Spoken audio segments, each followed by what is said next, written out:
Yesterday, the 15th of August, was basically Christmas to us Shadowverse players. Hello and welcome everyone to today's video, which is going to be on Shadowverse. I realized that a lot of my viewers have picked up the game after I made that first video, and I'm very happy about that because sometimes I look at the official Shadowverse Twitter account and I can see they retweet some people who have Vanguard profile pictures. I'm like, ah yes, maybe it's one of us. So yeah, I'm very happy that Shadowverse is expanding, and I hope it keeps on growing. Make sure you show it to your friends and whatnot, and also leave positive ratings on the Play Store and App Store, because right now the ratings are kind of like the actual players, they give good ratings, but then there's people that are like Hearthstone fanatics who just come and give a 1 rating just to hate on it. So, you know, just gonna put that out there, you know, keep that in mind. But today's video is on the big August update, which brought so much new stuff to the game, and this just makes the game so much better. Side Games, you are doing a magnificent job with the game. Please do keep it up. The first of which that I felt we should mention is the obvious card nerf. The annoying and frustrating Purgatory Forest deck has gotten a nerf, and that is in the form of Harvest Festival, going from costing only 2 play points to 4, so now it's going to cost 4 play points. People are kind of reworking their deck lists to work with this nerf. The deck's still going to be very good, but this is just a little nerf that kind of decreases the early game consistency of the deck.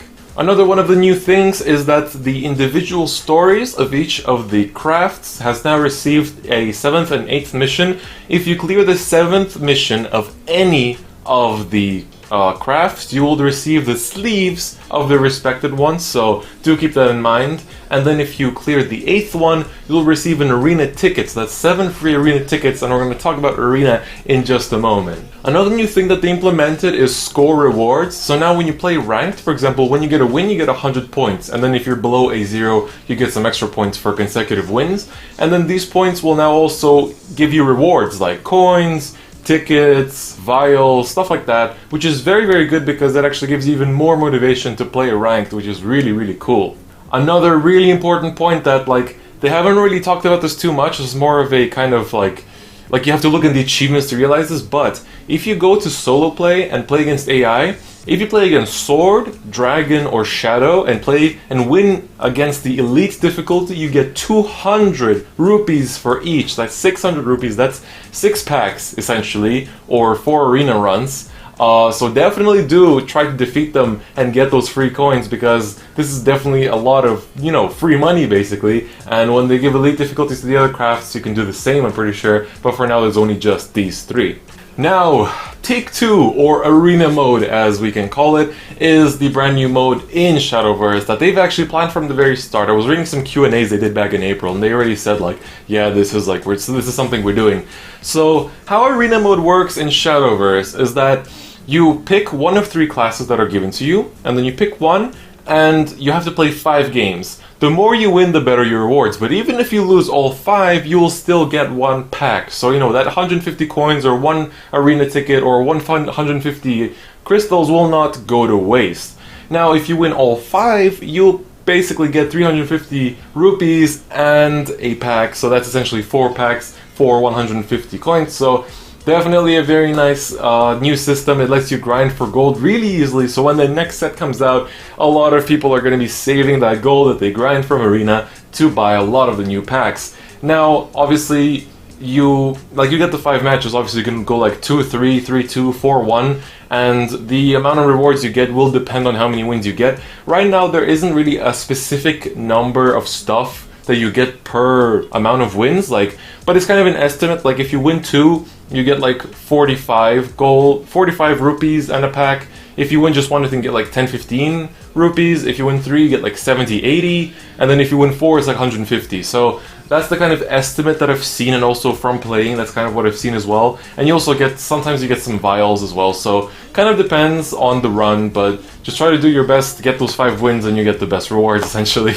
Now, on the topic of sleeves and also new leaders, if you go to the shop and buy option, you can now see a new little window that pops up, and it says customize. So if you click on that customize button, you'll now see that you can buy either new sleeves or new leaders. Now, if you click on the sleeves one, for now there are 2 types of sleeves, and each of them give you 5 or 6 types, and they're all for free. So one of them is like the logos of Rage of Bahamut. This is really cool and quite nostalgic for me because I did play Rage of Bahamut for a couple of years, so this is really actually, it's nice to see the logo and have it as a sleeve. So the other one is Grand Blue Fantasy, which is still a game. It hasn't been shut down yet, unlike Rage of Bahamut, but Grand Blue Fantasy is, yeah, it's another game by Side Games, and that's why both Rob and Grand Blue Fantasy are here as sleeves. The Grand Blue Fantasy ones do look nicer. You get 6 types and they're all for free, so just go ahead and pick those up and you can use them in your decks. Now, to change your sleeves, you simply go to Cards, your decks,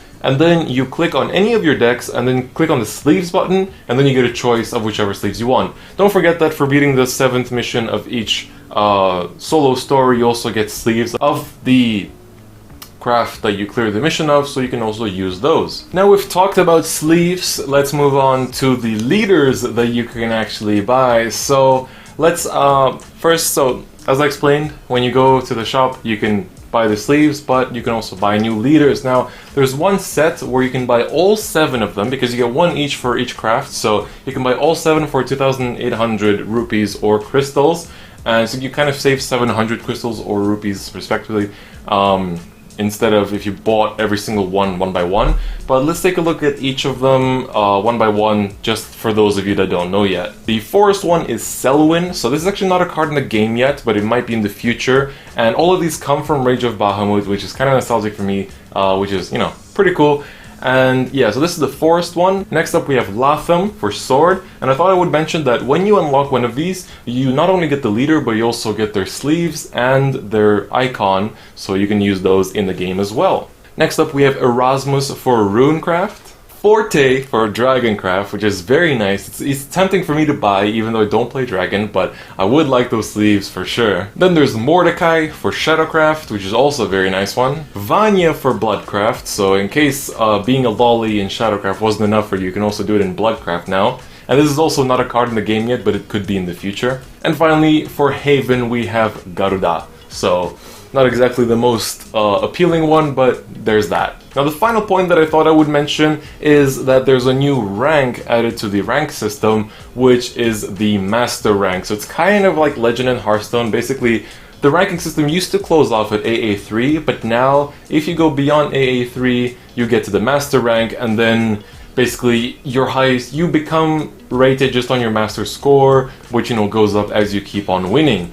So definitely a very nice addition. I'm still stuck at A0 myself, like in the middle, so I'm gonna keep on climbing and possibly stream tomorrow. I'll see if I can get it arranged and maybe climb some more. Before we close this video off, I want to make some mentions, because these are just the official patch notes. There are a lot of undocumented changes, like Isabel's personality getting nerfed, so you can find all those undocumented changes in the description. I will leave a link to a post in the Shadowverse subreddit, which is a very good place to check out if you want to get more into the game. And yeah, so there's a list of undocumented changes, so you can check that out.